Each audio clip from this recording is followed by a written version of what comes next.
Si tu dors 7 ou 8 heures, mais tu te réveilles encore fatigué, ce n'est pas normal. Et dans certains cas, ça peut être le signe que ton corps ne récupère pas pendant que tu dors.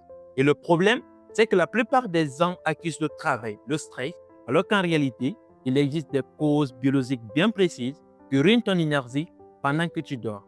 Mais aujourd'hui, je t'explique les 5 causes les plus fréquentes qui expliquent pourquoi ton corps ne récupère pas pendant que tu dors. Et surtout, comment savoir si l'une d'elles te concerne. Certaines de ces causes sont extrêmement répandues, mais presque jamais expliquées.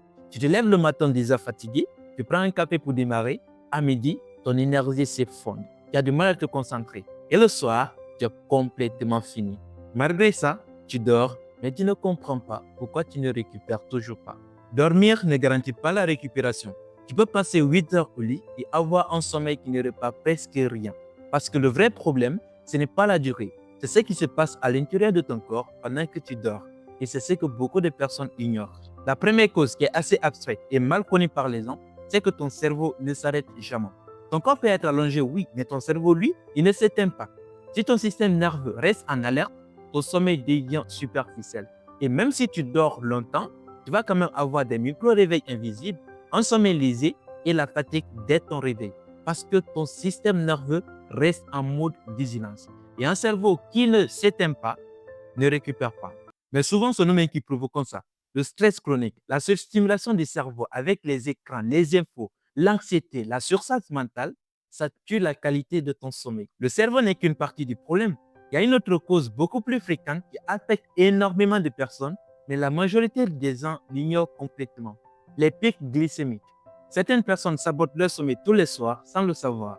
Parce que si ton alimentation provoque des troubles glycémiques, ton corps peut être perturbé pendant la nuit. Et cela peut provoquer des réveils nocturnes, des agitations, un sommeil fragmenté et la fameuse fatigue dès ton réveil. Et cela vient de nos habitudes simples mais ignorées. Trop de sucre, les repas tardifs le soir, les grignotages le soir. Ton problème n'est peut-être pas lié au sommeil, mais ton alimentation. Mais il y a encore plus profond. L'inflammation silencieuse. Ton corps peut être en guerre, en train de lutter pendant que toi tu dors. L'inflammation chronique de bas grade est extrêmement fréquente et très épuisante. Pourquoi? Parce que ton organisme mobilise de l'énergie en permanence, ce qui va provoquer de la fatigue permanente, de la douleur diffuse, le brouillard mental, la récupération difficile. C'est comme un moteur qui surchauffe en continu. Mais ce n'est pas le plus important. Il y a un mécanisme encore plus central qui contrôle tout ça, le cortisol déréglé. Ton corps fonctionne avec une horloge biologique. Dans les conditions normales, il doit être élevé le matin pour te donner de l'énergie, bas le soir pour permettre ton repos. Mais avec le déréglage, tout se fait à l'inverse. Tu as de la difficulté à t'endormir, un sommeil léger et ton énergie est instable.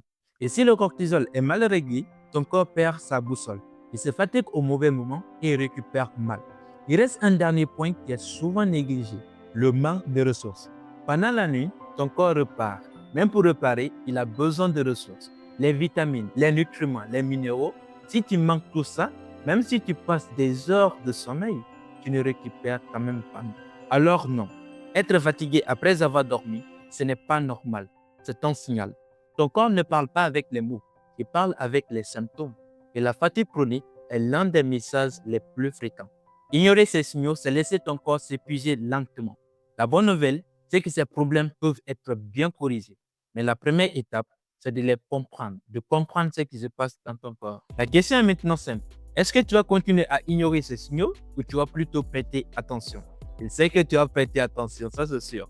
Alors, si tu veux comprendre les signes qu'envoie ton corps avant qu'un vrai problème ne s'installe, abonne-toi. Et si tu es bien gentil, laisse-moi un pouce bleu pour me faire savoir que tu as aimé le contenu. Et n'hésite pas à me faire savoir dans les commentaires si toi tu te réveilles déjà fatigué et que pensais-tu de ta fatigue. Prends soin de toi et à la prochaine pour une prochaine vidéo.